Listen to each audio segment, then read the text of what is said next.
네, 안녕하세요. 여러분들의 구독과 좋아요로 이 채널이 유지되고 있습니다. 네, 영상 속도는 1.5배를 추천드리는 바이고요. 네, 이번에도 어떤 소식이 나왔는지 같이 한번 내용을 보도록 하겠습니다. 이번에 아크인베스트에서 나왔던 자료인데요. FTX 몰락에도 우리는 가상자산 투자에 지속을 할 것 같다. 라고 이야기를 하기도 했습니다. 참고로 아크인베스트의 평단은 엄청나게 낮고 엄청난 수익률을 아직까지도 유지를 하고 있기 때문에 자산의 포트폴리오에 어느 정도 일부 계속 가져가려고 하는 모습을 볼 수가 있겠고요. 그 다음으로 크립토닷컴의 CEO가 FTX 붕괴로 현재 가상자산 시장 내 유동성이 약하다. 소비자 보호를 위해서 규모가 작은 가상자산들이 상장이 폐지되어야 할 수도 있다. 이번 사태에 가상자산 산업 전체에 미칠 영향이 우려가 되고 산업의 평판을 회복하기 위해 몇 년은 걸릴 것 같다.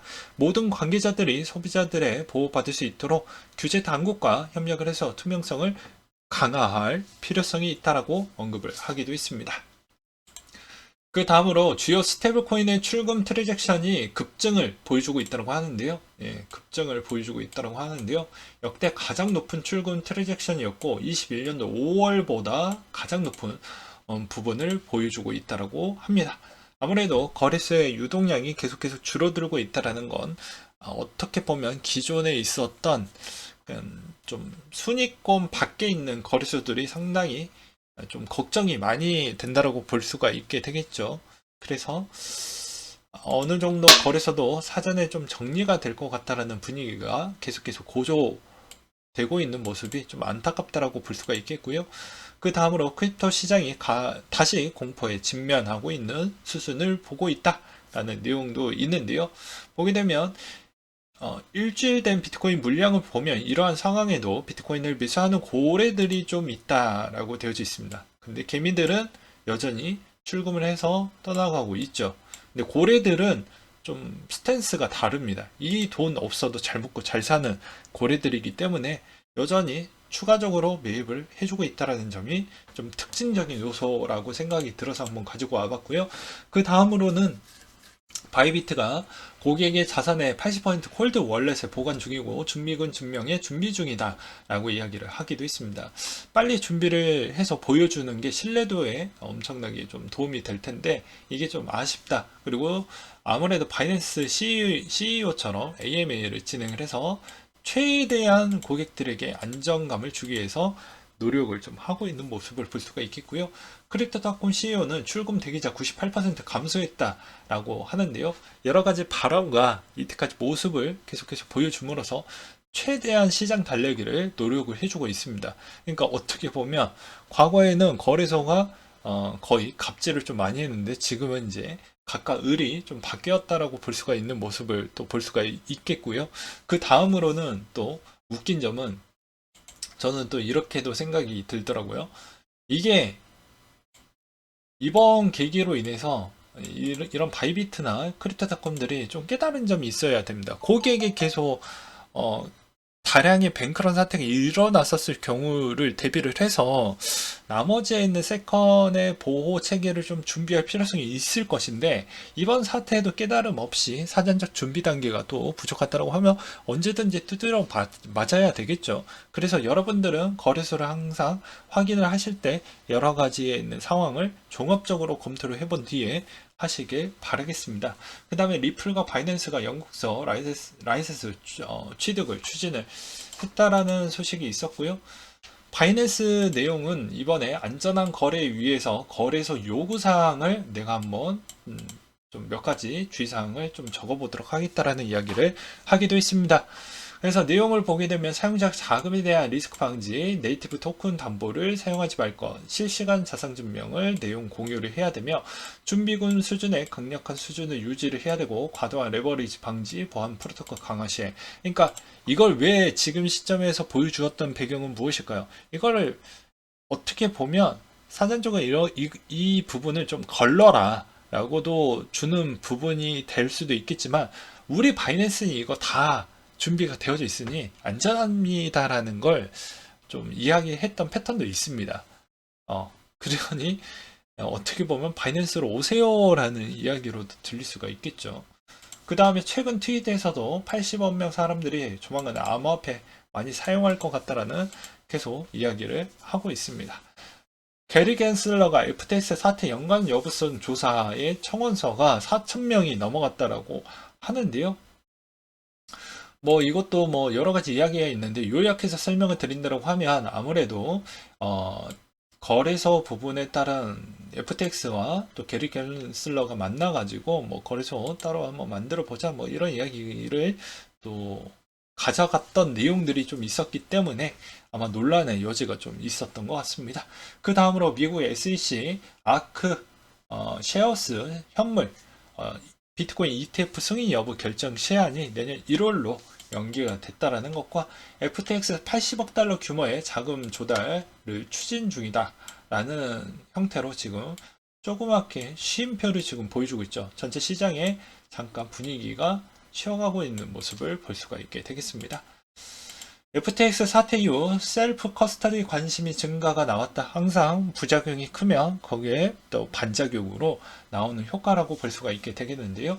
원래 제조사 레저나 트레저가 이번에 판매량이 300%나 급증을 보여주었다고 합니다. 그 다음으로 가장 우려되는 것 중에 하나가 블록파이라고 볼 수가 있게 되겠는데요.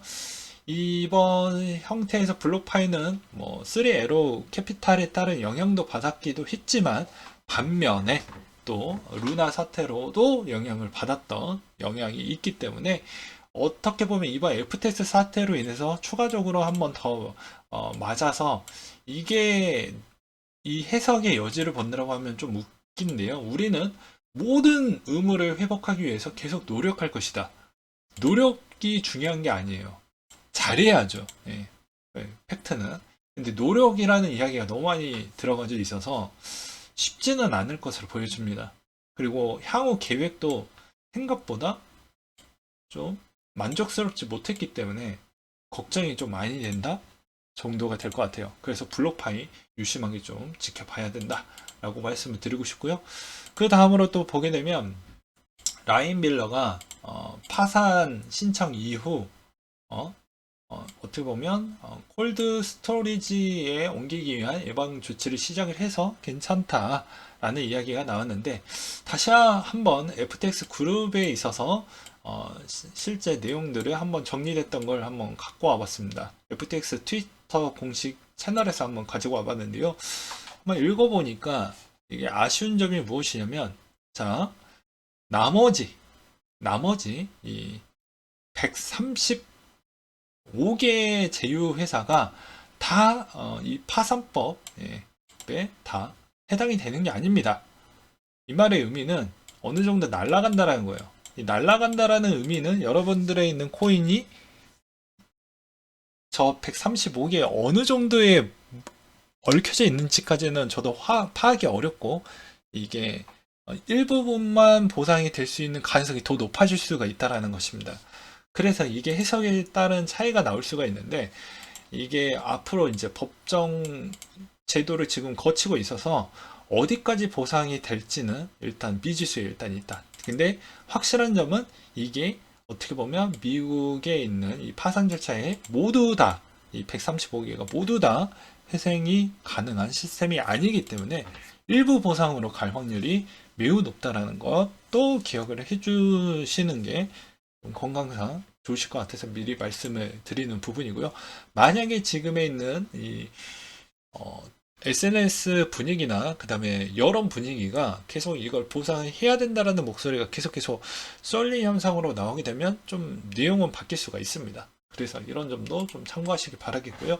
OK 거래소도 지금 FTX 형태로 인해서 이제 예비금 같은 거를 계속 실시간으로 볼 수 있는 대시보드를 생성을 했는데 글쎄요 라는 생각이 듭니다. 그래도 뭐 과거 대비보다는 좀 계속 투명하게 계속 보여주고 있다는 게 그나마 긍정적이다라고 볼 수가 있겠고요.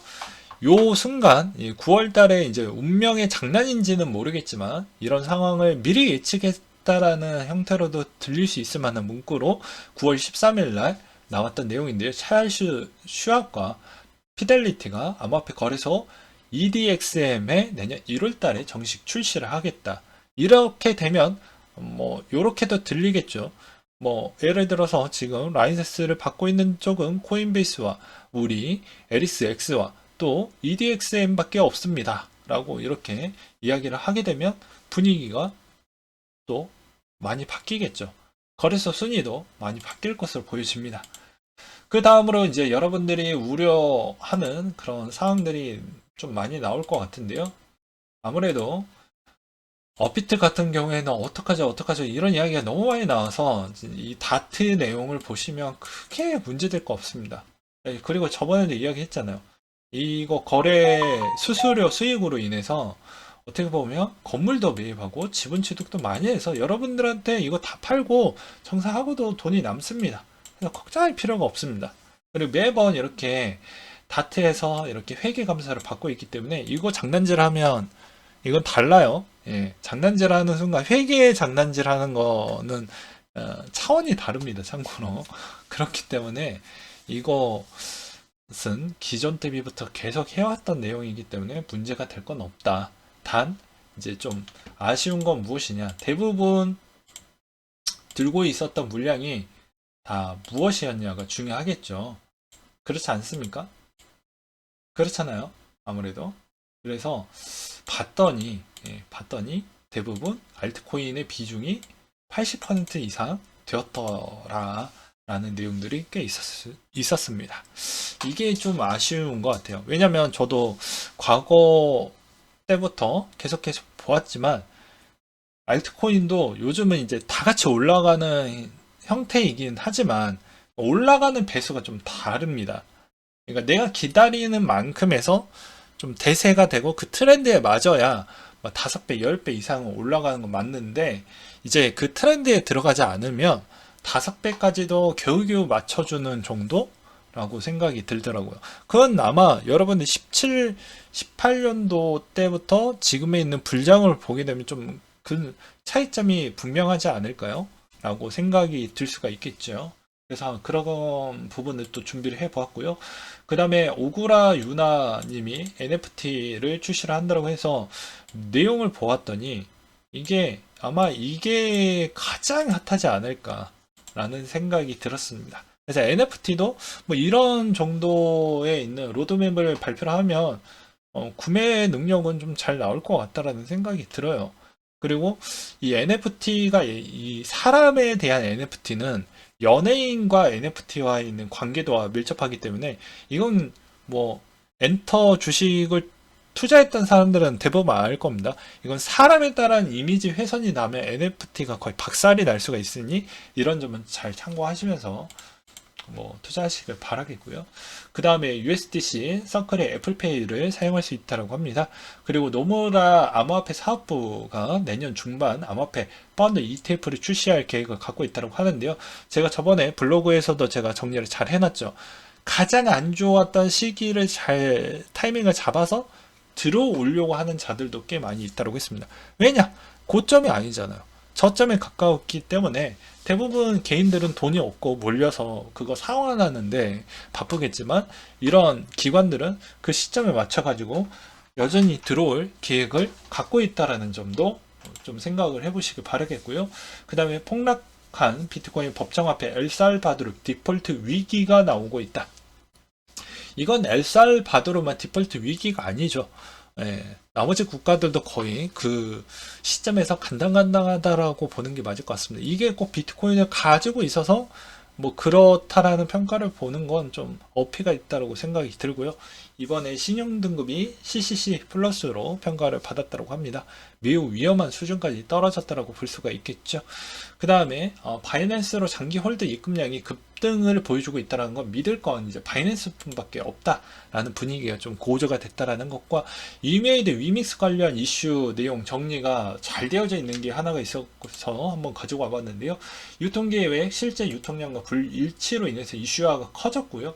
그 다음에 담보대출 유통량 미반영했다는 거랑 유통량의 미공시했다는 거와 1년 새 유통량이 3배 가까이 증가했다는 거, 그리고 담보대출 이슈도 코코아 파이낸스 담보대출 후 강제 청산을 했고 자회사통해 400억 원 대출 현황이 불명했고 신규 코코아 대출권만 상환을 완료했다라는 점이 눈에 띄게 이슈가 되기도 했습니다.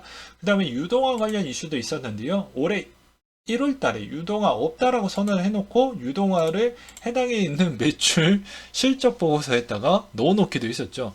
그러니까 말장난이 이렇게 했는데 이분은 도대체 어떻게 믿겠습니까? 네. 그리고 상대표의 구설수가 많죠. 네. 이 좋은 걸 왜 매도 안 하냐 발언에 파문도 있었고 올해 상반기 상여금도 역대 146억 가량 수령을 했고요. 그러니까 자기가 뭐 매월 몇 천만 원 뭐 산다 내 월급을 다 산다 해도 이분은 이런 스톡옵션이 있었기 때문에 그럴 수가 있다라는 거. 그러니까 어떻게 보면 약간의 연기가 좀 들어갔다라고 볼 수가 있겠죠. 그리고 유동화 거짓 공시 논란, 기자회견 중에도 상장 폐지 없다다는 대마불사 논리로 DAXA 상대로 인질극 논란이 있었다. 그러니까 지금 짤도 야 말리지 마. 이런 짤이 있죠. 최근에 이제 동양은 민병덕 의원이 위메이드의 위믹스 주식과 관련 코인 연계를 주시하겠다.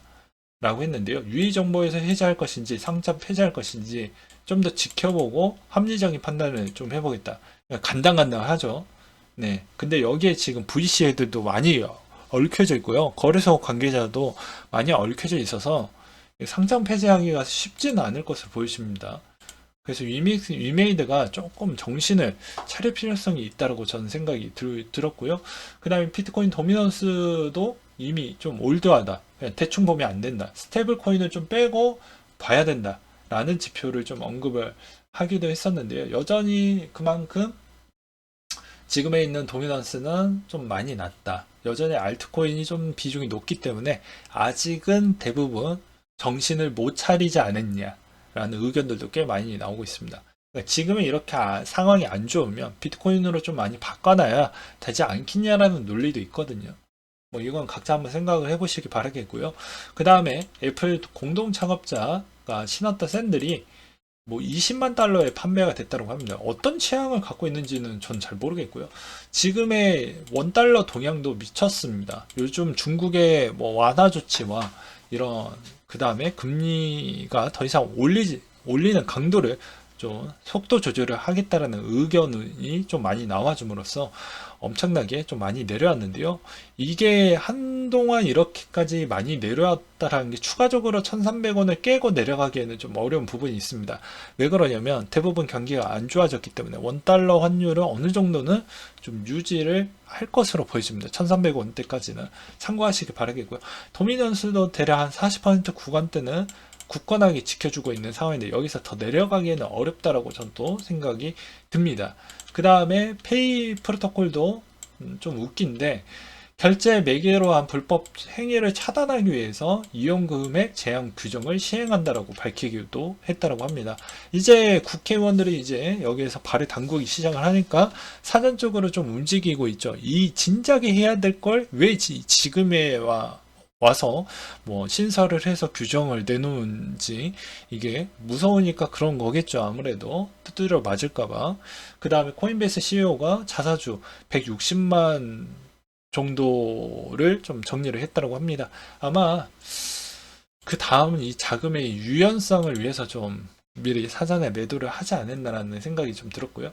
그 다음에 FTX 이 뽀글이 형이 3에로 캐피탈에 좀 관여가 됐다라고 볼 수가 있는데요. 고객의 포지션으로 이거 반대 포지션을 진행을 해서 이 3에로 캐피탈을 애들이 막기에는 어려웠다. 그러니까 죽여버렸다. 그러니까 이 주동자는 얘였다. 근데 이걸로 또 여러분들 아셔야 되는 게 어떻게 보면 이렇게도 볼 수가 있는 거예요. 그래? 그러면 지금 가장 취약한 거래소가 어디지? FTX 말고 또 어디에 있지? 자금의 결집력을 한번 보여줘서 우리가 한번 때려볼까? 그리고 거래소 토큰이 갖고 있는 거래소들이 어디가 있지? 라고 하면서 어떻게 보면 답을 알려주는 패턴이라고 또 볼 수가 있겠죠. 나도 한번 따라해 봐야 되겠다. 라는 그런 기관들이 분명히 있을 것으로 보여집니다. 기관은 돈이 많거든요. 오늘 내용 좀 많아서 죄송합니다. 근데 유럽 증시 미국의 PPI 완화로 대부분 상승 나왔고 영국은 하락이 나왔던 이유는 인플레가 영국이 가장 심하기 때문에 그런 영향성을 받았다라는 것과 연준의 금리 인상의 속도 조절에 따른 기대감이 고조를 보여주고 있는데요. 전문가 85%가 12월 FOMC 회의에서 비슷한만 할 것 같다라는 분위기가 나왔다라고 합니다. 코로나 봉쇄에 중국의 경제 주춤하고 소매 판매가 마이너스로 나왔기 때문에 내년 중에 완화 조치에 있는 기대감도 나와주지 않겠냐라는 내용도 있었고요. 그 다음에 FTX 채권자 당초보다 10배 많은 100만 명 정도 무순위 채권 좀 많다라고 합니다. 그래서 그게 좀 아쉬웠고요. PPI가 그나마 좀 내려가서 이번에 분위기가 좋았는데요. 이게 좋았다가 왜 갑자기 나빠진 배경은 러시아 미사일 폴란드 떨어지면 2명 사망을 했다라고 합니다. 그래서 러시아 우크라이나 12개 도시 미사일 100여 마일 정도 공습이 들어갔다고 하는데요. 현재 나왔던 뉴스들만 제가 취합을 해서 이 내용이 가장 신뢰성이 높은 것 같아서 이걸 채택을 했습니다. 오해하지 말아 주시기 바라겠고요. 일단 누가 쐈는지 모르겠지만 누가 먼저 쐈어요. 쐈는데 이제 그걸 공중에서 격추시키려고 싸우다 보니까 이게 빗나갔던 부분이 있을 거잖아요. 분명히 어느 시점에서 이렇게 포물선 있게 이렇게 슈 이렇게 날라오면 이렇게 이상적으로 다 맞추면 되는데 그렇지 않겠죠. 왜냐면 이거는 아마 아실 겁니다.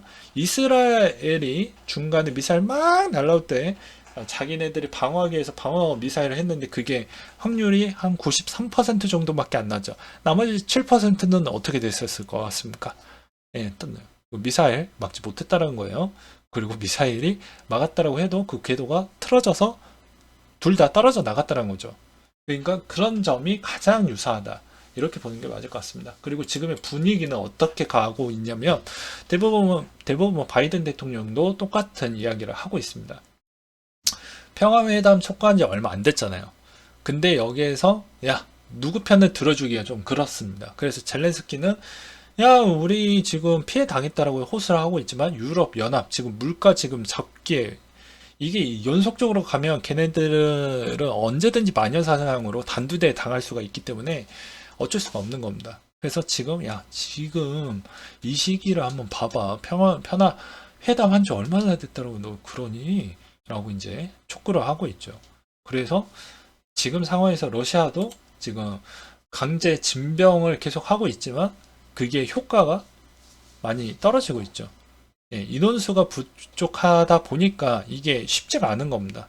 그래서 아마 이게 장기전이 이만큼 어렵다라는 걸 볼 수가 있겠고요. 전쟁이 과거 대비보다는 이제 조국을 위해서 이런 분위기도 좀 많이 바뀌었기 때문에 문화적으로 좀 많이 바뀌었기 때문에 실질적으로 좀 쉽지는 않는다라는 점을 이번에도 또 깨닫게 되었습니다.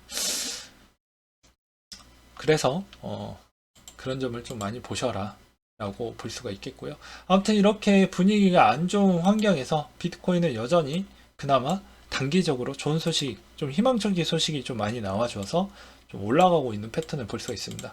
뭐 보게 되면 바이낸스가 일단 구제할 수 있을 만한 기금을 한번 조성을 해보겠다. 조성기금이 성립이 됐고요. 그 다음에 FTX도 FTX 구조조정, 이번에 새로 왔던 CEO가 오면서 구조조정 전문가이죠. 전문가인데 이번에 어떻게 했습니까? 자금을 최대한 모아가지고 회생할 수 있을 만큼의 있는 지금 기금을 또 모으고 있죠. 이렇기 때문에 지금 좀 분위기가 좀 바뀌긴 했다. 근데 언제든지 문제점은 무엇이냐면 이게 지금 스테이블 코인의 1달러 비중이 그래도 조금씩 안 되는 코인들이 좀 있어요.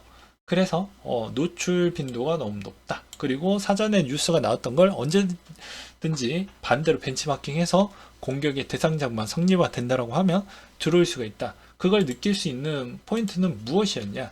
여기에서 답이 나왔죠. 여기에서 답이 나왔다라고 저는 생각을 합니다. 어디냐? 뭐 이 부분이죠. 내년 1월 달에 런칭을 한다라고 하면 여기 경쟁자를 어느 정도 박살을 내야 이쪽을 더 많이 땡겨올 수가 있잖아요. 그렇기 때문에 이런 측면도 좀 고려를 하시면서 보시길 바라겠습니다. 이상으로 마치도록 할게요.